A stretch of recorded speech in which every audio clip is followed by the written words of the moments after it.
Nina, thank you so much for taking the time to speak with us. It's lovely to meet you. Maybe for people who aren't already familiar with your film, you could give us a brief introduction to I Die of Sadness Crying. It's a music film about, well, it's a film about a music genre called copla, which is a Spanish genre. And it's an essay film. It's not a documentary and it's not a fiction. And it also gives you a cultural history of the film, or cultural context to the film, as well as my personal experience of copla. So it has performances in it of very well-known people as well as very unknown singers. So it's a sort of journey through my memory of it, if you like. And what was the inspiration for making this film? Why did you want to put this, history of this particular type of music on the screen? Well, it comes from my work with women's voices in film, in my own work. And I've worked with many not many, but some experimental filmmakers with non-vocalization, abstract experimentation with the voice. And now I wanted to work with lyrics and with performance and with a popular form. So it comes from the work that I've done in the past with sound and music. So it comes out of that. But this particular film I wanted to make on this particular genre because I remember it from my childhood.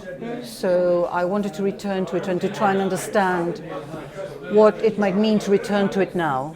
Because it's a genre that really is about women's trials and tribulations and sorrow. So I wanted to revisit that and to see, because what it means today.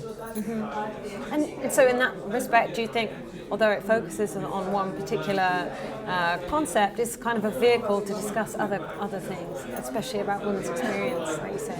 Totally, and it's also incredibly powerful music, incredibly powerful emotional performance. So it can be engaging on that level as well, because I do include performances that I've selected. So it takes you through that idea, as you said, it brings up issues outside of the genre. Also, I was quite curious because it's a very Spanish genre. It's not flamenco. This is thing I need to point out. It's not flamenco. It's completely nothing to do with flamenco. But it is very Spanish, and I wanted to see if I could translate it in a transcultural context. That's for other people to decide. Yeah. But it comes from a very interior space, and I wanted to expand it out to a new audience. And do you think why do you think it's maybe important to do that? To kind of sort of educate people, I guess, in a way, about something they might not be familiar with. And, this is a kind of insight into part of Spanish culture that might not have been exported so much. No, I think that's absolutely true. It hasn't been explored. So it is because it's very insular. So it hasn't been explored in this way before. But also because you can map it up to other universal types of experiences. So I was interested in doing that. And of course, it's a form that I like a lot. I just relate to it very strongly. So, it's a form that I know very well because my mother used to sing it. So so that's an entry point for me as well. All women used to sing it. So, many women used to sing it. But it's a difficult genre to sing well. So I had different ways of engaging with it. Yeah, it's personal, really, subjective, as well as objectively trying to give the audience information about it. Tell them about it. Traditionally, it has felt like the cinema landscape's been quite male-dominated, particularly with people behind the camera and producing films, but maybe there is a shift underway. So how do you feel as a female filmmaker in terms of that landscape? And why do you think it's important to get more women making films and telling more women's stories on the big screen?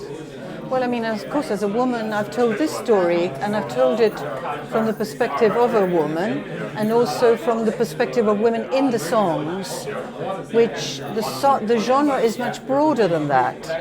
So, in a way, you know, you're just taking what you want from it. So, I suppose in that sense, if you are a woman, you're putting a particular framing onto something.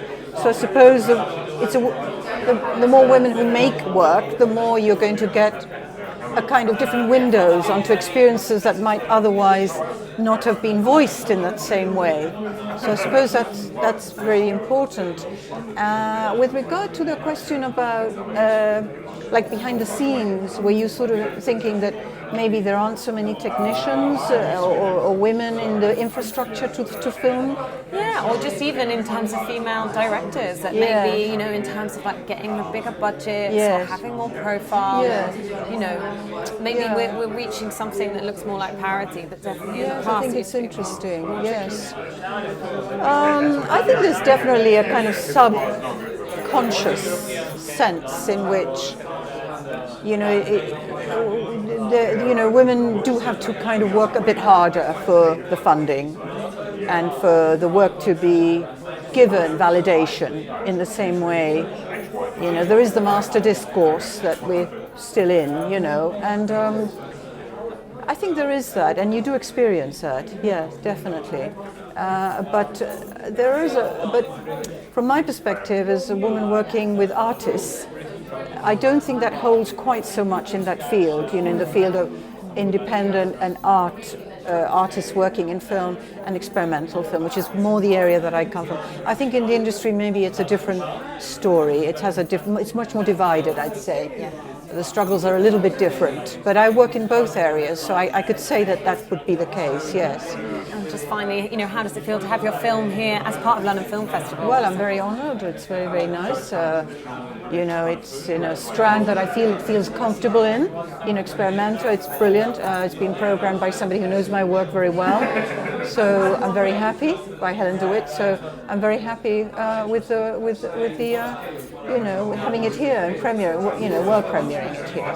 Amazing. Well, congratulations on the film. Thank you very much. Thanks so much for sharing all that with us. Thank you very much.